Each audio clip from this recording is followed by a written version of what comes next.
The train lurched forward with a violent shudder that sent Willa Kane stumbling into the nearest seat, her arms wrapped protectively around her baby sister Rosie, who whimpered against her shoulder.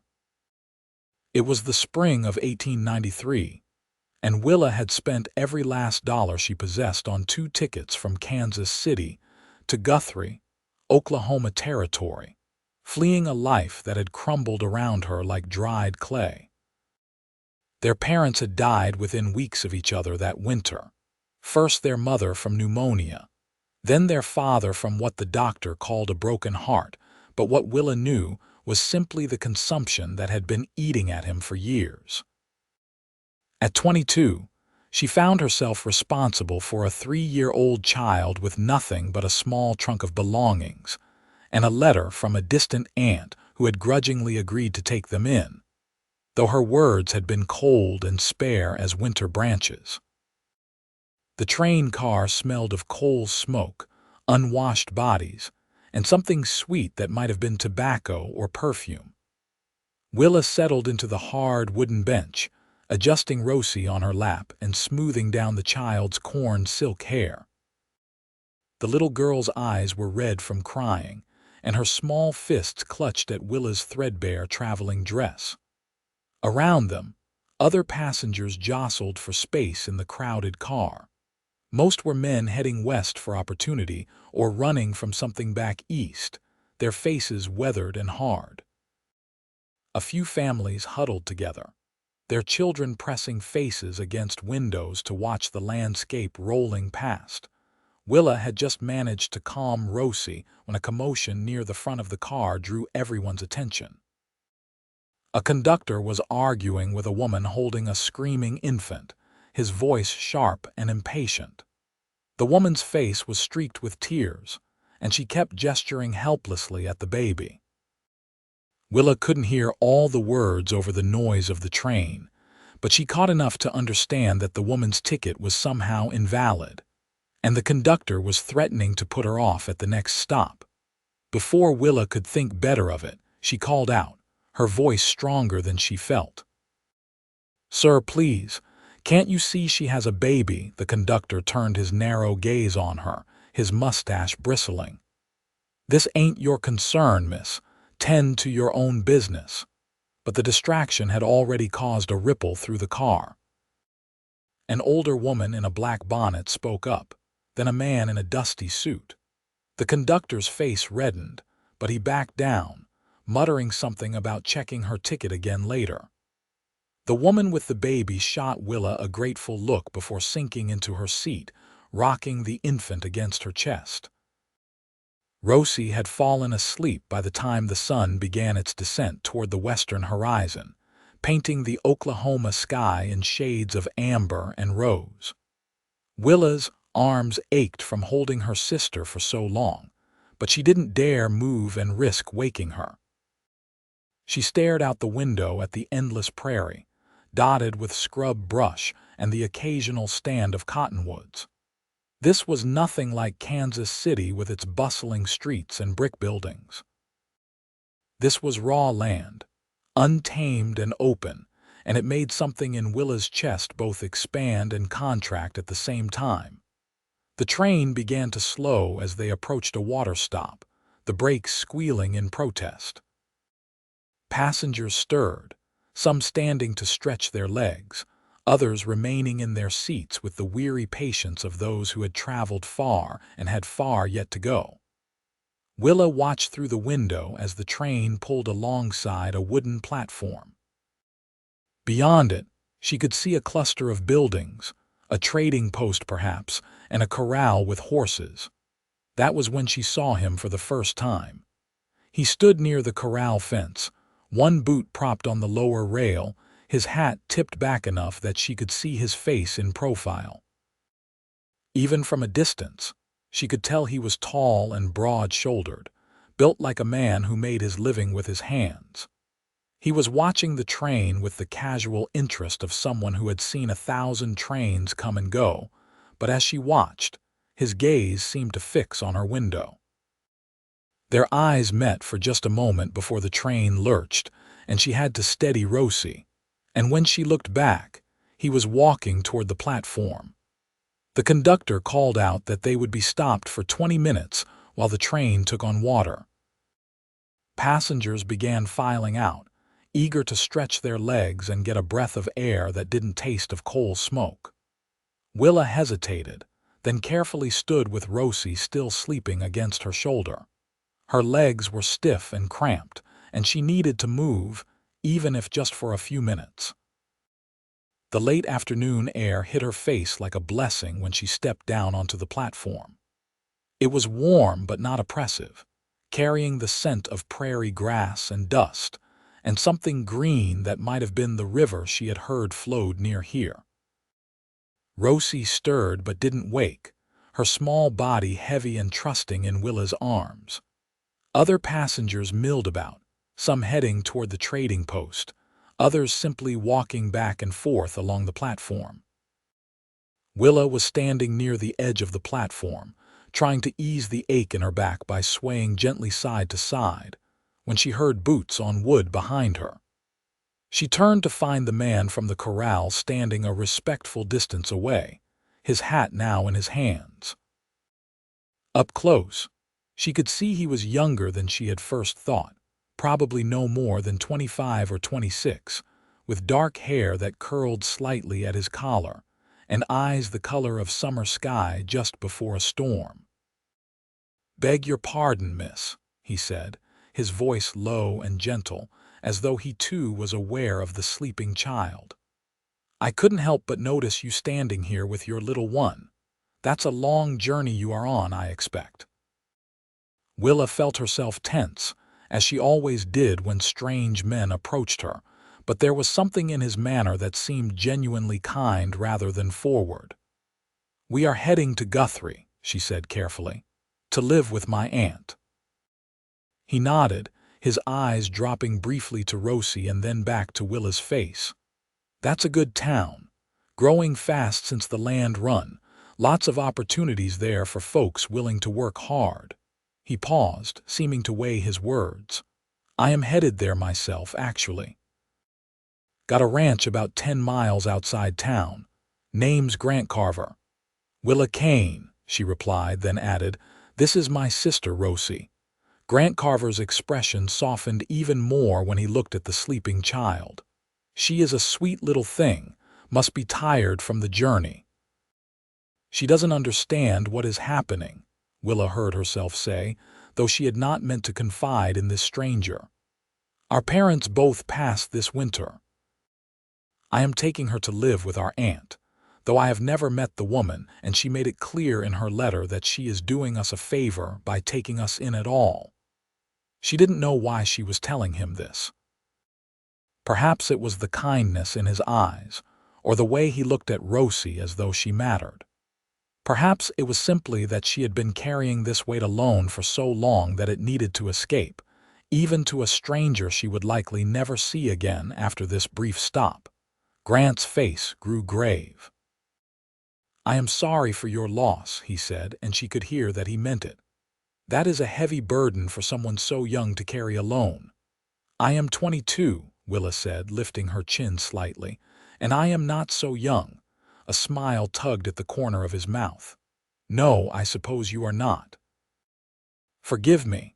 I only meant that it must be difficult." The conductor's whistle pierced the air, signaling 5 minutes until departure. Passengers began moving back toward the train, some reluctantly, others with the efficient purpose of seasoned travelers. Willa felt a strange pang at the thought of boarding again, of leaving this brief moment of human connection behind. Grant seemed to feel it too, because he stepped forward slightly, his expression earnest. "Miss Kane, I know this is forward of me, and you have no cause to trust a stranger, but I want you to know something." He paused, as though gathering courage. "I saw you on that train, saw how carefully you held your sister, saw how you spoke up for that woman with the baby when the conductor was being harsh. It takes a special kind of strength to care so deeply for others when you are carrying your own troubles." Willa felt heat rise to her cheeks. Anyone would have done the same. No, he said quietly. "They would not have. Most folks are too concerned with their own problems to see anyone else's." He turned his hat in his hands, and she noticed they were calloused and strong, the hands of a man who worked with horses and rope and all the hard labor that came with ranch life. "What I am trying to say, and saying poorly, is that if things don't work out with your aunt, if you find yourself in need of help or a place to go, my ranch is just outside Guthrie. Anyone in town can tell you how to find the Carver place. I have room there, room in my home, and—" He paused, his eyes meeting hers with an intensity that made her breath catch. "Room in my heart for both of you."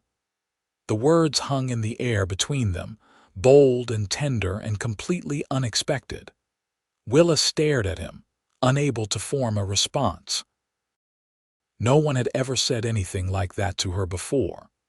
The few young men who had courted her back in Kansas City had been proper and distant, speaking of practical matters like income and household management.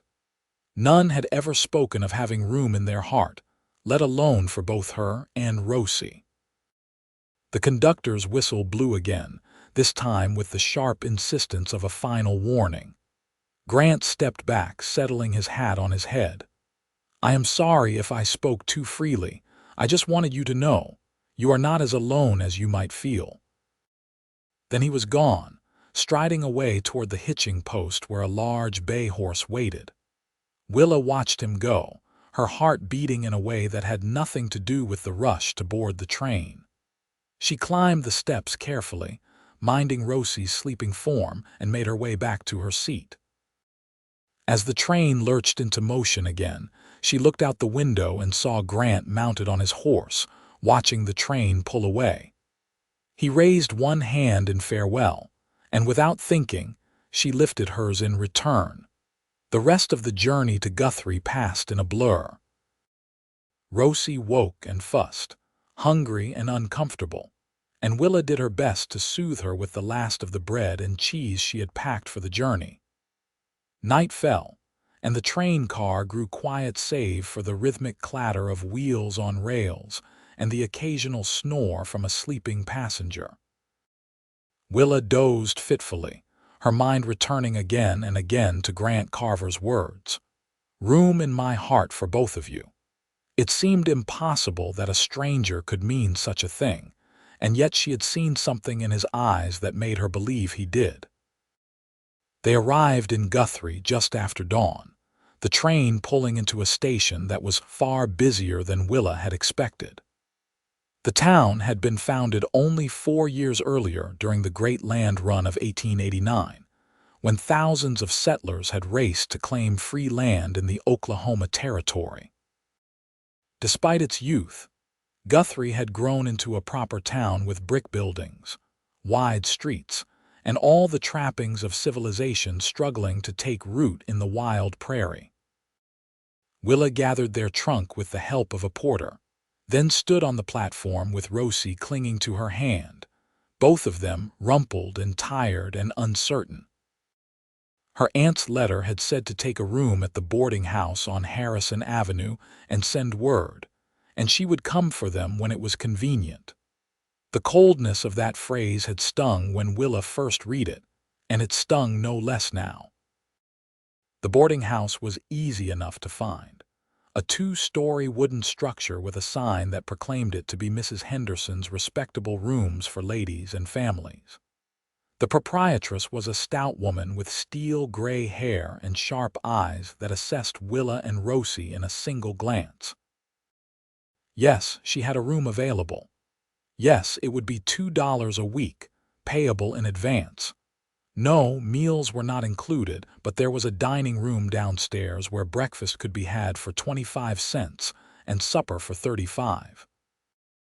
Willa counted out the money with a sinking heart, watching her precious savings dwindle. She had enough for perhaps 3 weeks, maybe 4 if she was very careful with food. After that, if her aunt had not taken them in, she would be in dire straits indeed. The room was small but clean, with a narrow bed, a washstand, and a single chair by the window. Willa set Rosie down on the bed and sank into the chair, suddenly exhausted beyond measure. The little girl immediately began to cry, reaching for her sister with desperate hands.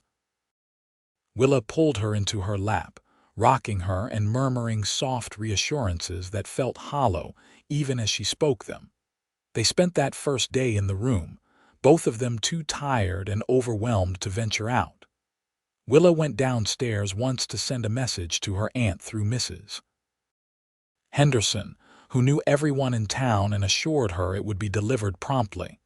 Then there was nothing to do but wait. 2 days passed. Then 3. Rosie grew fretful and restless, cooped up in the small room, and Willa's anxiety increased with each passing hour. Finally, on the afternoon of the 4th day, Mrs. Henderson knocked on their door with a letter. Willa's hands shook as she opened it, scanning the spidery handwriting. Her aunt regretted to inform her that circumstances had changed. Her husband's business had suffered recent setbacks, and they simply could not afford to take in 2 additional mouths to feed. She suggested that Willa might find work as a domestic servant somewhere and place Rosie in an orphanage until she could afford to care for her properly. She wished them well and remained sincerely theirs. Willa read the letter 3 times, each word sinking into her chest like a stone into deep water. She had known her aunt's welcome would be grudging, but she had never imagined this. To suggest separating her from Rosie, to speak of an orphanage as though it were a reasonable solution, as though Rosie were a burden to be set aside until more convenient. She looked at her sister, who was playing with a rag doll on the bed, humming tunelessly to herself. Rosie had already lost her parents. Willa would die before she let anyone take her away and put her in an orphanage. But what was she to do? She had no skills that would earn enough to support them both. She could sew passably well, but not well enough to compete with a professional seamstress. She could cook and clean, but domestic work would never pay enough for room and board for 2, and no employer would allow her to bring Rosie along. The walls of the small room seemed to press in on her, and for the first time since her parents died, Willa felt the hot sting of tears behind her eyes. She thought of Grant Carver, "Room in my heart for both of you." It had seemed like a fantasy, a kind gesture from a stranger that meant nothing in the harsh light of reality. But what if it had been real? What if he had meant it? The thought was mad. She barely knew the man. She had spoken to him for perhaps 10 minutes on a train platform. It was one thing to accept help from family, quite another to throw herself on the mercy of a stranger. What kind of woman did that? What would he think of her if she showed up at his ranch, desperate and begging? But what choice did she have? She could try to find work in town, but even as she thought it, she knew it was hopeless. She had already seen the way people looked at her and Rosie, assessing them as a burden rather than potential employees. A woman alone with a small child was a liability, not an asset. That evening, after she had fed Rosie the last of their food and put her to bed, Willa sat by the window and stared out at the darkening street. The town was settling in for the night, lamps being lit in windows, the sounds of horses and wagons gradually fading. Somewhere out there, 10 miles beyond town, was a ranch owned by a man who had looked at her with kind eyes and spoken words she had never expected to hear. She made her decision. The next morning, she dressed Rosie in her best dress, such as it was, and put on her own traveling suit, brushing away the worst of the dust. She settled their bill with Mrs. Henderson, ignoring the woman's curious looks, and asked for directions to the livery stable. The proprietor there was a grizzled man with tobacco-stained teeth, who looked skeptical when she asked about hiring a wagon to take them to the Carver ranch. "You know Grant Carver?" he asked, squinting at her. "We met briefly," Willa said, lifting her chin. "He said anyone in town could direct me to his place." The man grunted. "That's true enough. Grant's well known around here." Good man, fair dealer. Keeps to himself mostly since he lost his folks a few years back. You family? No, Willa said quietly. But he offered to help us if we needed it, and we do. Something in her voice must have convinced him, because his expression softened slightly. I can take you out there myself. Got to deliver some supplies to the Johnson place, which is on the way. Cost you $1. It was more than she wanted to spend, but she had no choice. She paid him and helped him load their trunk into the back of his wagon, then climbed up onto the seat with Rosie on her lap. The morning was bright and clear, the sky a brilliant blue dome overhead. As they rolled out of town, following the dusty road that led west into the prairie, Willa felt her stomach churning with a mixture of fear and something else, something that might have been hope. The livery man, whose name was Tom, kept up a steady stream of conversation as they drove.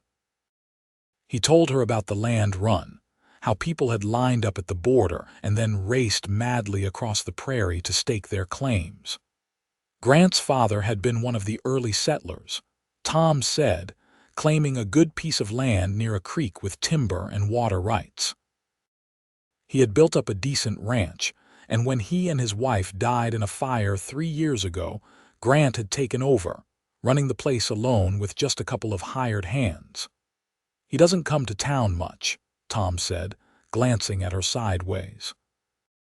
Folks say he is too caught up in his grief to think about much else besides the ranch, but he is honest and hardworking, and that counts for a lot out here. Willa listened, absorbing every detail. So Grant had lost his parents too. He understood what it was like to have your world torn away from you.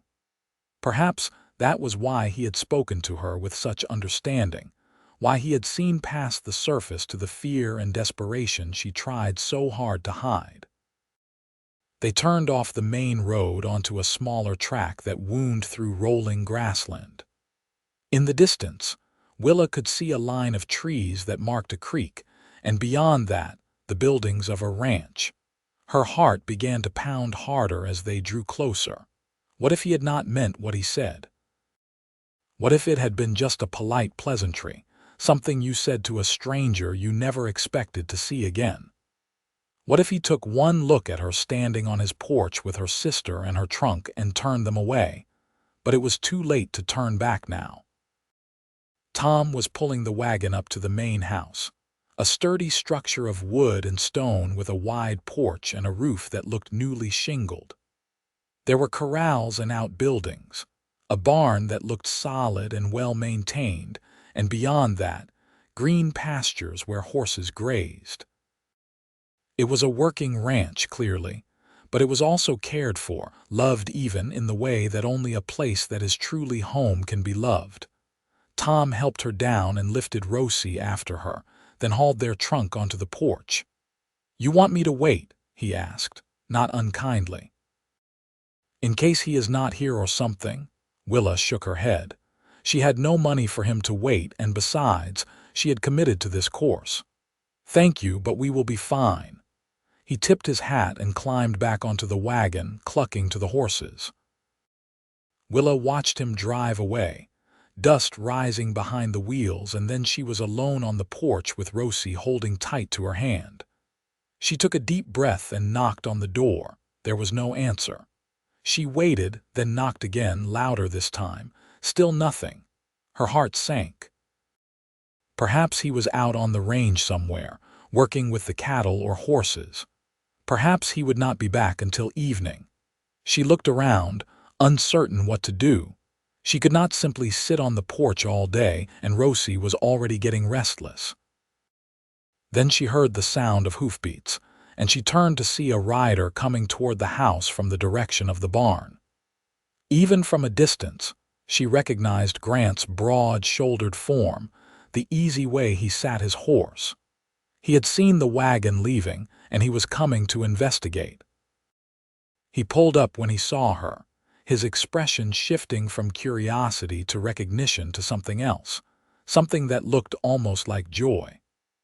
He swung down from his horse with the fluid grace of someone who had spent his life in the saddle and walked toward the porch, leading the animal behind him. "Miss Kane," he said, and there was wonder in his voice. "Willa, you came." She nodded, suddenly unable to speak. Now that he was standing in front of her, all the words she had prepared fled from her mind. She could only look at him, this man who had offered her hope when she had none. He seemed to understand without her having to explain. His eyes took in her worn clothing, the trunk on the porch, the way Rosie pressed against her legs. "Your aunt," he said quietly. "It did not work out." "No," Willa managed. "She said she could not take us. She suggested I put Rosie in an orphanage." Grant's jaw tightened, a muscle jumping in his cheek. "That is not going to happen." The certainty in his voice made something in Willa's chest unclench. "I did not know where else to go," she said, the words tumbling out now. "I know I have no right to impose on you. I know we barely know each other, but you said that if I needed help, and I meant it," he interrupted gently. He came up the porch steps until he was standing close enough that she could see the flecks of darker blue in his eyes. "Willa, I meant every word I said to you. I have room here, room for both of you. You are welcome to stay as long as you need, and I will expect nothing in return except that you let me help you." Tears spilled over before she could stop them, running hot down her cheeks. She had been holding herself together for so long, being strong for Rosie, refusing to break down no matter how desperate things became. But this kindness, this unlooked-for generosity from a near stranger, shattered her defenses completely. Grant reached out slowly, giving her time to pull away if she wanted, and brushed the tears from her face with his thumb. His touch was gentle, reverent almost. "It is going to be all right," he said softly. "You are safe here, both of you." Rosie, who had been watching this exchange with wide eyes, suddenly tugged on Grant's pant leg. He looked down at her, and she held up her arms in the universal gesture of a child who wants to be picked up. Without hesitation, he bent and lifted her into his arms, settling her on his hip as naturally as if he had been doing it all his life. "Hello there, little one," he said to Rosie, smiling. "I am Grant. You must be Rosie." Rosie studied him seriously for a moment, then reached out and patted his face with one small hand.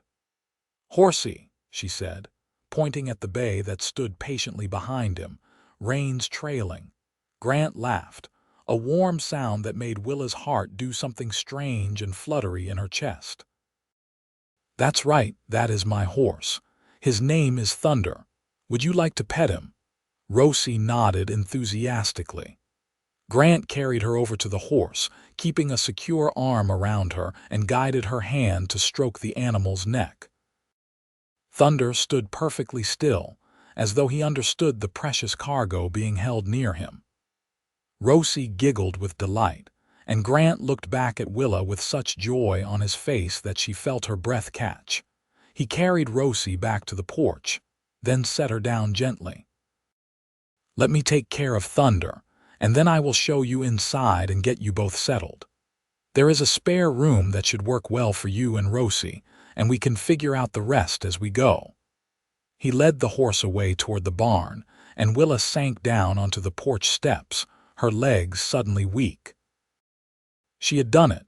She had taken the most reckless gamble of her life, and it seemed to have paid off. They had a place to stay, at least for now. They were safe. Rosie climbed into her lap, nestling against her chest the way she always did when she was tired or overwhelmed. Willa wrapped her arms around her sister and pressed her face into the soft hair that smelled of sleep and little girl sweetness.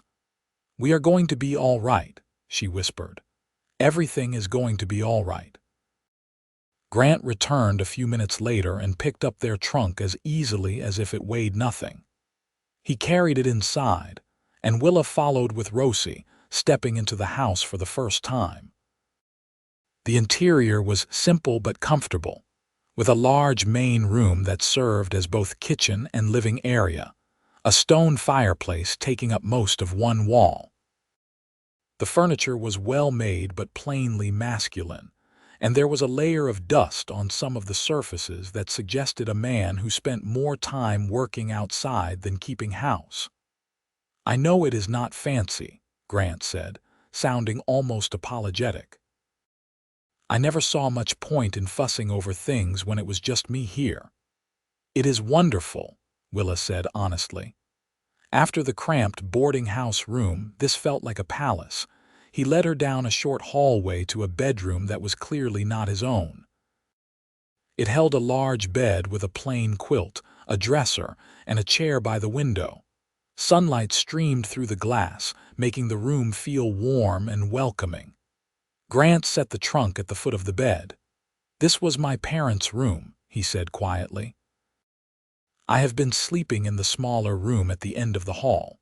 I should have cleared this out before now, moved their things, but I could never quite bring myself to do it." He paused, looking around the room with an expression of old grief. "But I think they would be happy to know it was being used again, especially by someone who needs it." Willa did not know what to say to that. She settled for a simple, "Thank you." He nodded, then seemed to shake himself slightly, returning to the present moment. "You must be hungry. Let me fix you something to eat. I am no great cook, but I can manage bacon and eggs and biscuits well enough." They returned to the main room, and Willa watched as Grant moved around the kitchen with the efficiency of someone used to fending for himself. He built up the fire in the stove, sliced bacon from a side hanging in the larder, and mixed up biscuit dough while the bacon sizzled in a heavy iron skillet. Rosie sat at the table, swinging her legs and watching everything with fascination. The food, when it came, was simple but delicious, especially after days of bread and cheese. Willa had not realized how hungry she was until she started eating. Grant sat across from them, nursing a cup of coffee and watching them with quiet satisfaction. When Rosie started to nod off over her plate, he carried her to the bedroom without being asked and laid her gently on the bed, pulling a blanket over her small form. Back in the main room, Willa helped him clear the dishes, falling into an easy rhythm of washing and drying. The silence between them was comfortable rather than awkward, and Willa found herself relaxing for the first time in what felt like months. When the dishes were done, Grant poured them both fresh coffee, and they sat at the table together. "I want you to understand something," Grant said after a moment. "I am not expecting anything from you. You can stay here as long as you need, and there are no conditions attached. I am not looking for a housekeeper or a wife or anything else.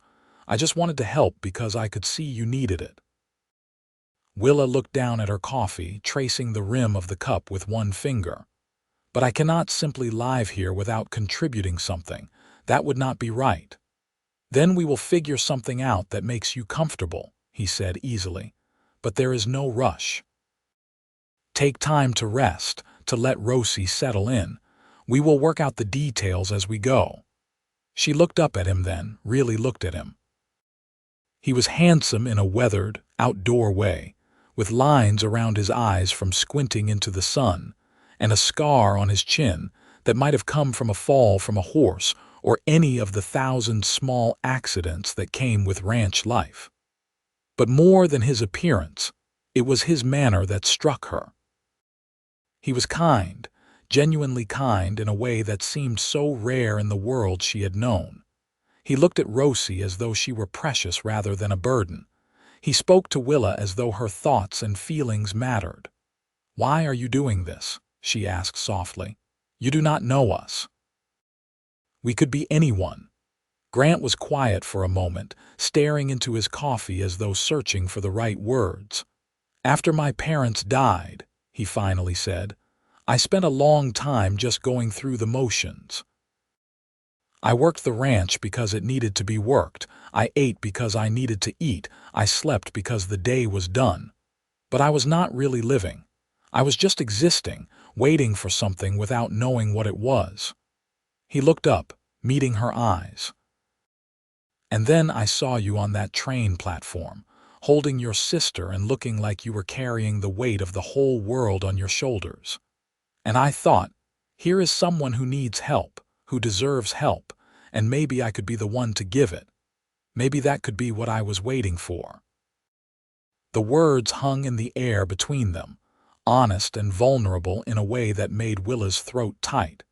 She reached across the table and laid her hand over his, feeling the calluses and the strength in his fingers. "Thank you," she said. "I do not know how I will ever repay you, but thank you." He turned his hand over, gently clasping hers. "You do not need to repay me. Just be here. That is enough." The days that followed settled into a pattern that felt both strange and surprisingly natural. Willa woke each morning to the sound of Grant moving quietly around the kitchen, making coffee before heading out to start his work. She would rise and tend to Rosie, then set about making breakfast for the three of them. Grant had tried to insist she did not need to cook, but she had been firm about wanting to contribute, and he had gracefully accepted.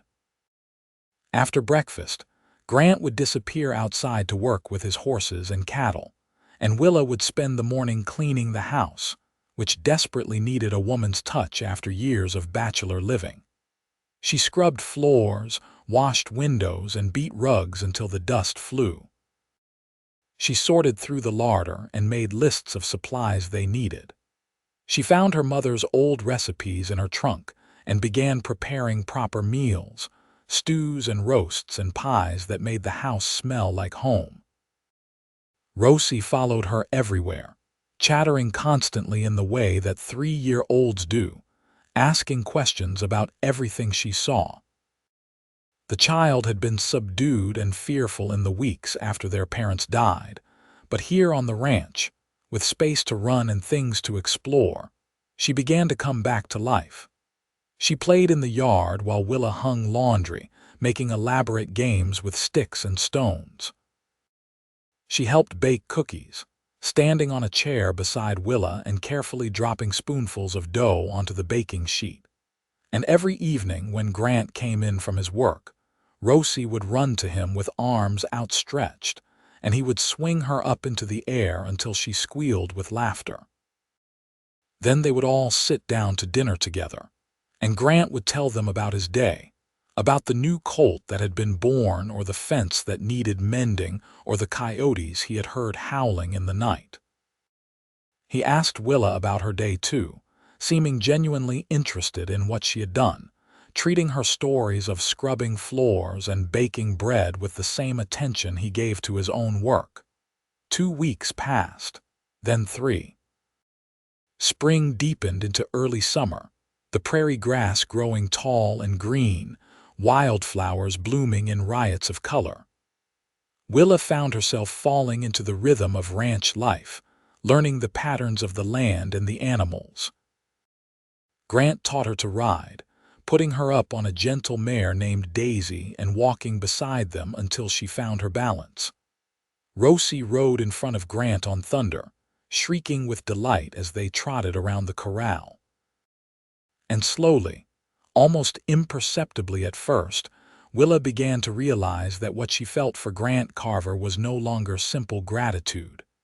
It was something deeper, something that made her heart speed up when he smiled at her across the dinner table.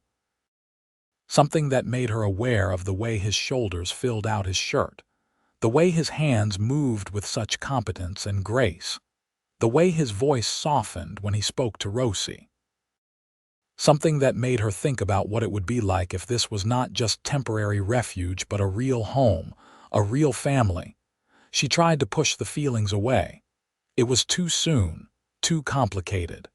She was living in his house, dependent on his charity. Whatever he felt for her, if he felt anything at all beyond kindness, would be tangled up in obligation and pity. And she could not bear the thought of him feeling obligated to care for her as anything more than a friend offering shelter. But the feelings would not be pushed away.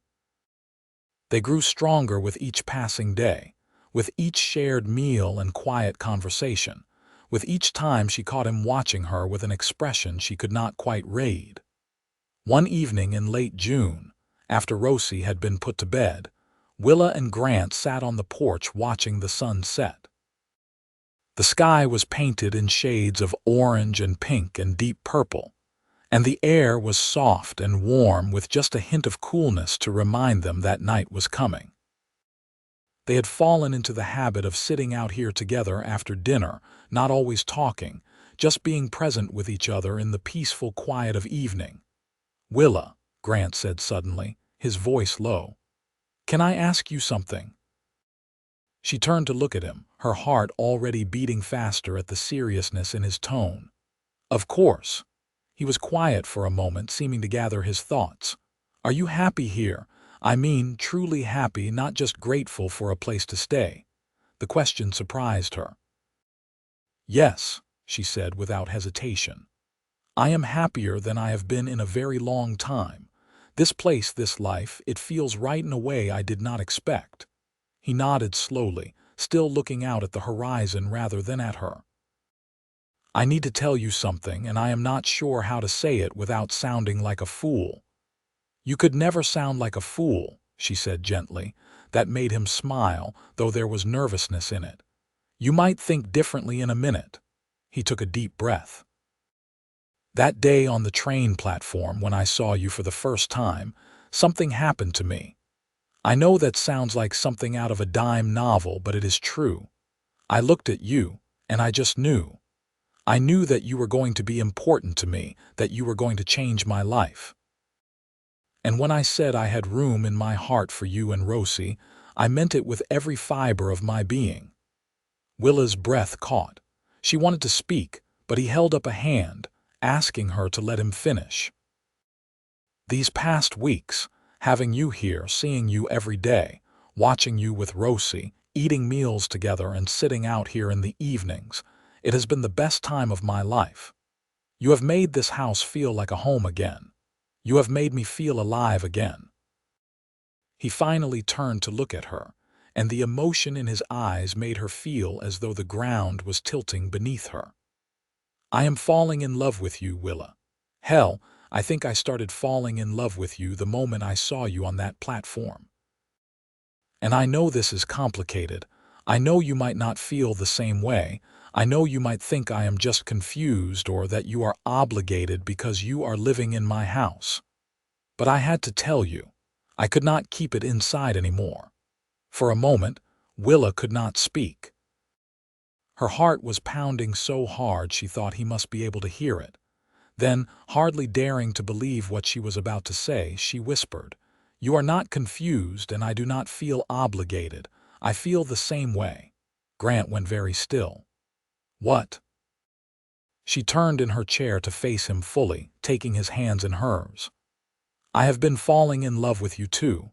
I tried not to. I told myself it was too soon, too complicated, that you were just being kind. But I cannot help it. You have been so good to us, so gentle and patient and caring.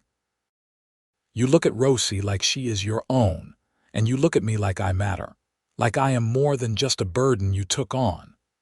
How could I not fall in love with you?"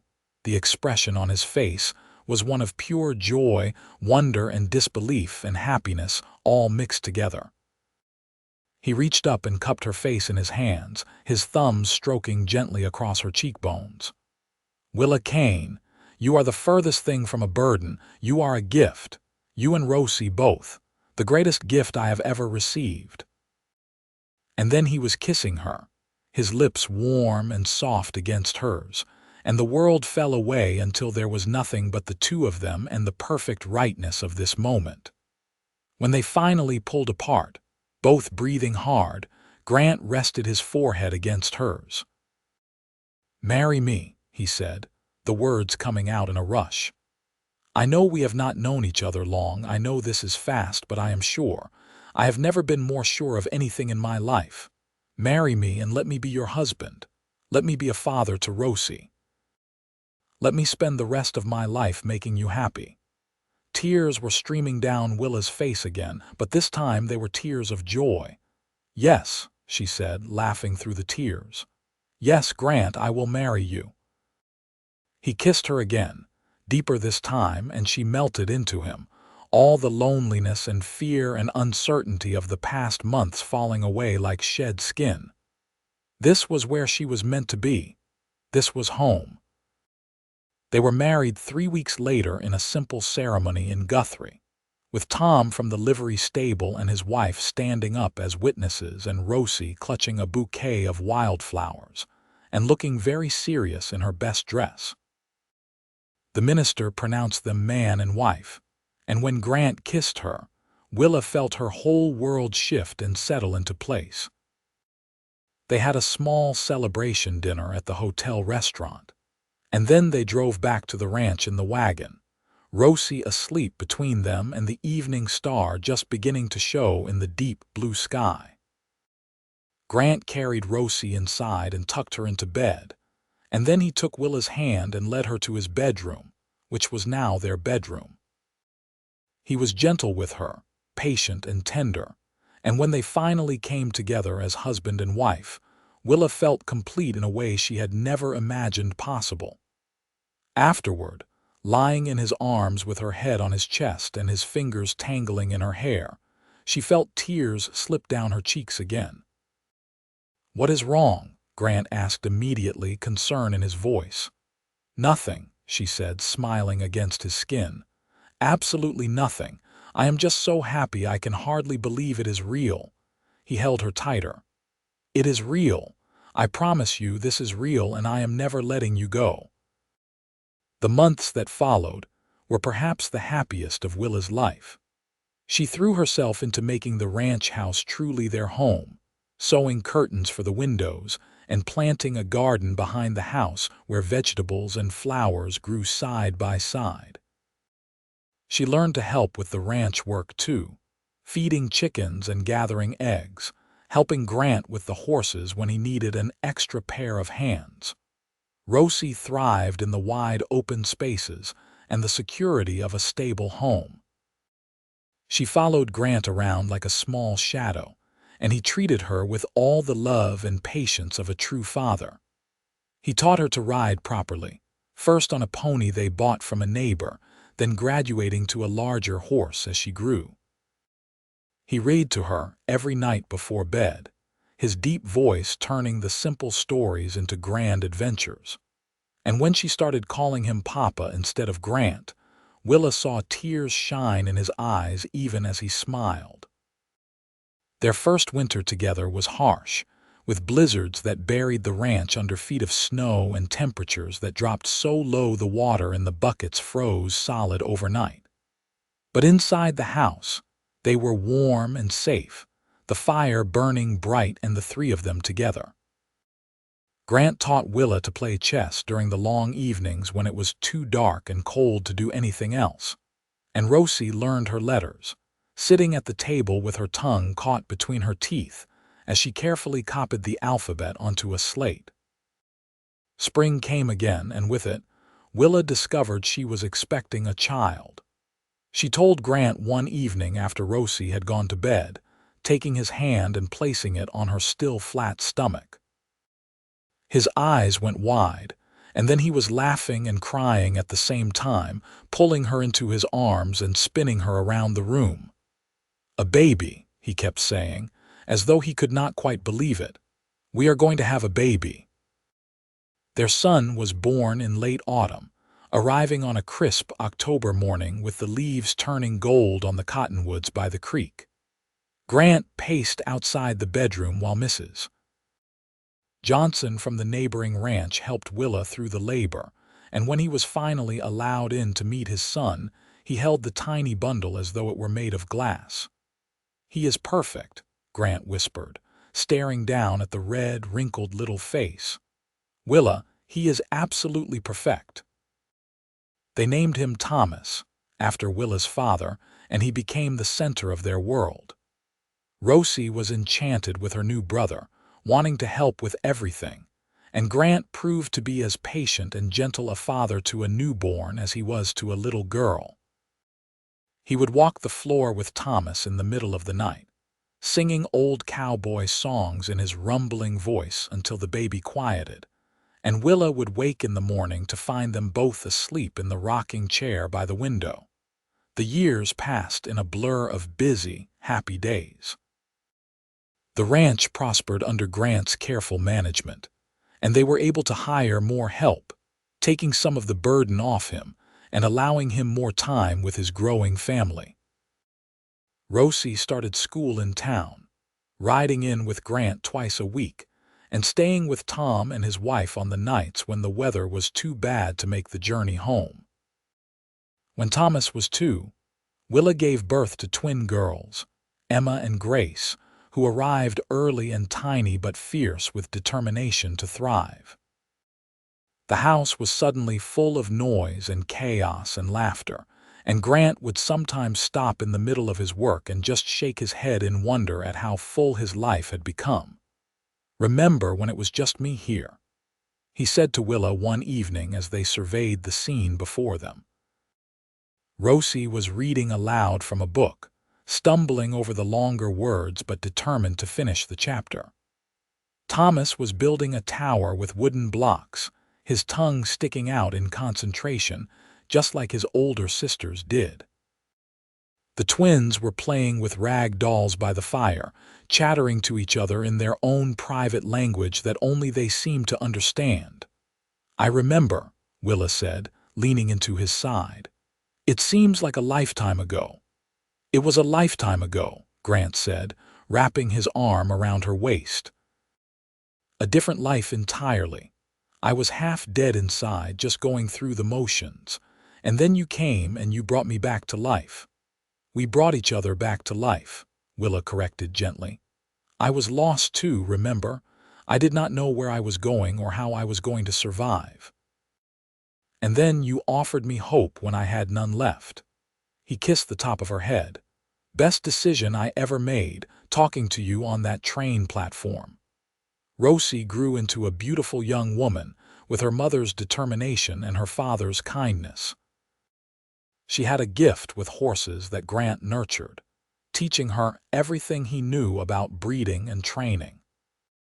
By the time she was 16, people were coming from miles around to buy horses that Rosie Carver had trained, knowing they would be getting an animal that was not only well-schooled but gentle and trustworthy. Thomas grew tall and strong, with Grant's broad shoulders and Willa's dark hair. He loved the ranch life, was happiest when he was working outside with the cattle and horses, and Grant began teaching him the business side of ranching, knowing that someday this would all be his to manage.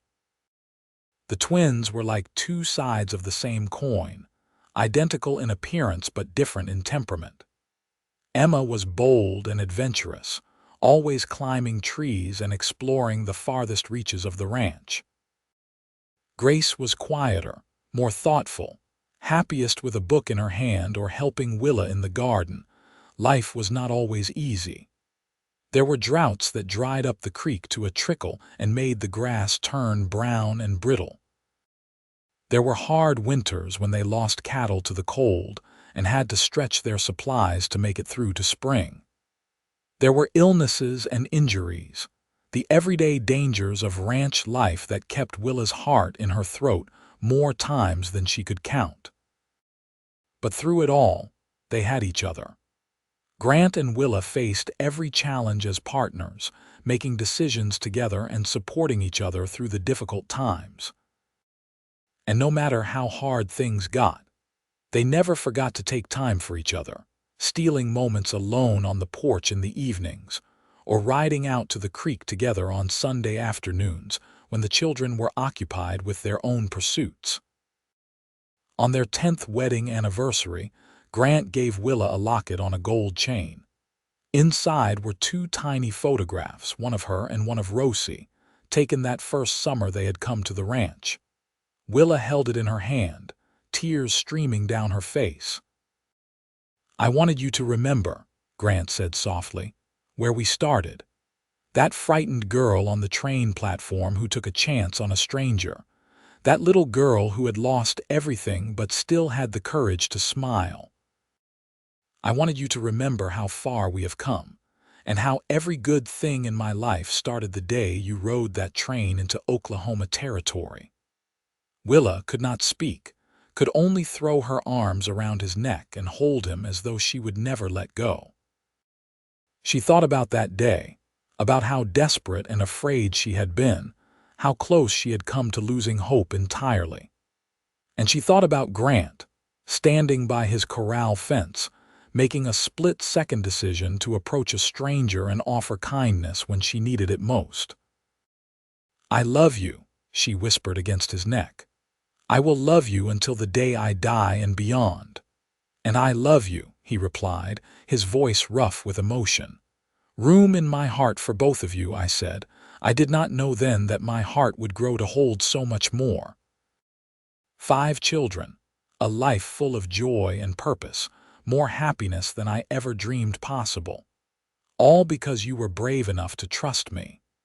As the years continued to pass, the children grew and began to make their own ways in the world. Rosie fell in love with a young man from town, a banker's son with honest eyes and a good heart, and they were married in a ceremony at the ranch with half the territory in attendance. She and her husband built a house on the far edge of Grant and Willa's property, close enough to visit easily but far enough to have their own space, and continued the horse breeding operation that Rosie had started. Thomas married the daughter of the neighboring rancher, a sensible young woman who was not afraid of hard work and who loved the land as much as he did. They took over the day-to-day running of the ranch, though Grant remained involved, unable to fully step away from the work that had defined so much of his life. The twins took their time finding their paths. Emma eventually married a Texas Ranger and moved south, writing long letters home about the adventures she had in the wild border country. Grace became a teacher, opening a small school in Guthrie, and earning a reputation for her patience and skill with children who struggled to learn. And through it all, Grant and Willa remained the center, the foundation upon which this sprawling family was built. They grew older together, silver threading through their hair and lines deepening on their faces, but the love between them never diminished. If anything, it grew stronger, tempered and refined by the years of partnership and shared experiences. They became grandparents, marveling at the tiny fingers and toes of Rosie's children and Thomas's children, and eventually even Emma's children, who came to visit every summer. The house was often full of noise and chaos, just as it had been when their own children were young, and Grant would catch Willa's eye across the crowded room and smile, remembering when it had been just the two of them and Rosie, so uncertain of the future but willing to take a chance on each other. On the 20th anniversary of the day they met, Grant took Willa back to the train platform where they had first spoken. The station had grown over the years, expanded to handle the increasing rail traffic, but the basic structure was the same. They stood on the platform watching a train pull in, passengers disembarking with their luggage and their hopes and their fears, and Grant pulled Willa close. "You ever regret it?" he asked. "Getting on that train, coming to a place where you knew no one, trusting a stranger who said he had room in his heart for you." Willa looked up at him, at this man who had saved her life in more ways than one, who had loved her and cherished her and built a family with her. "Not for a single second," she said firmly. "It was the best decision I ever made. You were the best decision I ever made." He kissed her then, right there on the platform with people walking past and staring, kissed her the way he had kissed her on their wedding day and 1,000 times since. And when they pulled apart, both of them were smiling through tears. They lived to see their children's children grow and thrive. They lived to see the Oklahoma Territory become a state in 1907, attending the celebration in Guthrie with pride in how far their adopted home had come. They lived to see automobiles replace wagons on the roads and electricity come to the ranch, marveling at the changes while holding tight to the things that mattered most. And when Grant's heart finally gave out one summer evening in 1925, he died in the bedroom he had shared with Willa for more than 30 years, surrounded by his children and grandchildren, with Willa's hand clasped in his and her voice the last thing he heard as she whispered that she loved him, that she would always love him, that she would see him again someday. Willa lived 3 more years, long enough to see Rosie's first grandchild born, long enough to hold the tiny baby and see in his face echoes of Grant and herself, and all the generations that would come after. She spent those years surrounded by family, never alone, always loved, but there was a part of her that was simply waiting, waiting to be reunited with the man who had offered her hope when she had none. She died peacefully in her sleep on a spring morning much like the one when she had first arrived at the ranch all those years ago. And those who found her said she looked peaceful, even happy, with a smile on her face as though she had gone to meet someone she had been longing to see. They buried her next to Grant under the cottonwoods by the creek, the same trees they had walked beneath on countless evenings, the same water they had listened to while planning their future. The whole family came for the funeral, 3 generations gathering to honor the woman who had been the heart of their family. Rosie, now a grandmother herself with silver in her hair and Grant's gentle eyes, stood at the graveside and told the story one more time. The story of how her sister had taken her on a train into the unknown, how a cowboy had seen them and offered help when they needed it most, how he had said he had room in his heart for both of them and meant it with every fiber of his being.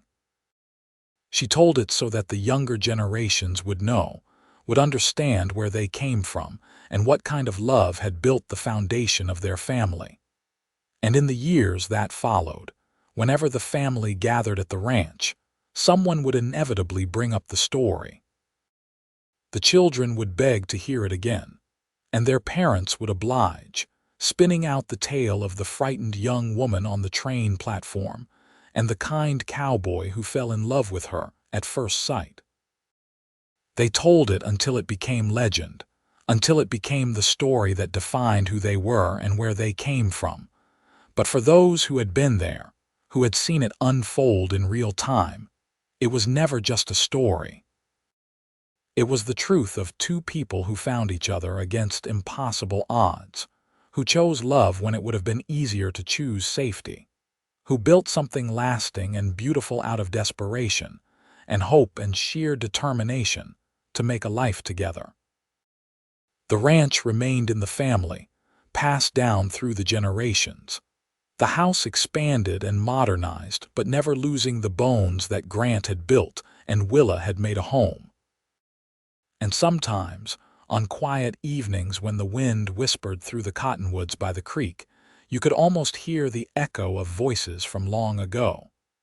A deep voice reading stories to sleepy children, a woman's laughter ringing out clear and joyful, the sound of a family at dinner, talking and arguing and loving each other through it all. The train still ran through Oklahoma, though fewer people rode it now, preferring automobiles and later airplanes. But sometimes, someone would stand on that platform in Guthrie and look around, wondering about all the lives that had intersected there, all the decisions made and chances taken. They could not know that one of the greatest love stories the territory had ever seen had started on that very spot, with a woman holding her baby sister and a cowboy who was brave enough to offer his heart to strangers. But the story lived on in the family, told and retold until it became as much a part of the Oklahoma landscape as the red dirt and prairie grass. And every time someone told it, they ended the same way, with the same words that had started it all, the words that had changed everything for 2 people who desperately needed each other and were lucky enough to find one another. He had looked at her standing there, weary and afraid and trying so hard to be brave, and he had said, "I have room in my heart for both of you," and he had meant it. Through 30 years of marriage, through 5 children and countless grandchildren, through droughts and prosperity and all the ups and downs that life brings, he had proved those words true every single day. His heart had been big enough for Willa and Rosie and all the family that came after, big enough to hold them all with love and patience and unwavering devotion. That was the legacy they left behind. Not just the ranch or the money or the good name they had built, though those things mattered. The real legacy was the example they set of what love could be when it was chosen deliberately, nurtured carefully, and protected fiercely. They showed everyone who came after them that sometimes the biggest risks bring the greatest rewards, that kindness to strangers can change the course of your entire life. That love at first sight is not just the stuff of fairy tales, but a real and powerful force that can sustain you through decades of partnership. Their graves remained there under the cottonwoods, side by side as they had been in life, and their descendants would visit them often, bringing flowers and news, and sometimes just sitting quietly in the shade, feeling connected to something larger than themselves. They would remember the stories their parents and grandparents had told them about the woman on the train and the cowboy who saved her, and they would feel grateful that 2 people had been brave enough to take a chance on each other all those years ago. Because without that chance, without that moment of connection on a train platform in the spring of 1893, none of them would exist. The family that spread across Oklahoma and beyond, the lives that were lived and loved, the joy that was shared, all of it traced back to that single decision. To Grant seeing Willa and choosing to speak to her instead of walking away. To Willa being brave enough to return to his ranch when she had nowhere else to go. To both of them opening their hearts and letting love in, even though it would have been safer and easier to stay closed off and alone. That was the gift they gave to everyone who came after. The knowledge that love was always worth the risk, that family was what you made it, that sometimes the best things in life came from the most unexpected places. And that if you were lucky enough to find someone who said they had room in their heart for you, someone who meant it the way Grant had meant it, you should hold on to them with everything you had and never let go. The sun set over the ranch the same way it had set on that first evening when Willa had sat on the porch with Grant and felt her whole world shifting. The cottonwoods whispered in the breeze the same way they had whispered on the evening Grant proposed. The creek ran clear and cold over the same rocks it had run over for 100 years and would run over for 100 more. And somewhere in the fabric of that land, in the very earth itself, the love story of Grant Carver and Willa Kane lived on. It was there in the house they had filled with children and laughter. It was there in the horses that descended from the ones Grant had raised and Rosie had trained. It was there in the family that gathered every summer for reunions, multiple generations coming together to celebrate their shared history. But most of all, it was there in the hearts of everyone who heard the story and understood what it meant. That love could save you. That kindness could change everything. That sometimes all you needed was someone to say they had room in their heart for you and the courage to believe them. And so the story ended where it began, on a train platform in Oklahoma Territory, with a woman and her baby sister and a cowboy who saw past their circumstances to the people they were and could be. It ended with a love that lasted a lifetime and beyond, with a family that grew and thrived, with a legacy that would never be forgotten. It ended, as all the best love stories do, with 2 people who were meant to find each other finally coming home.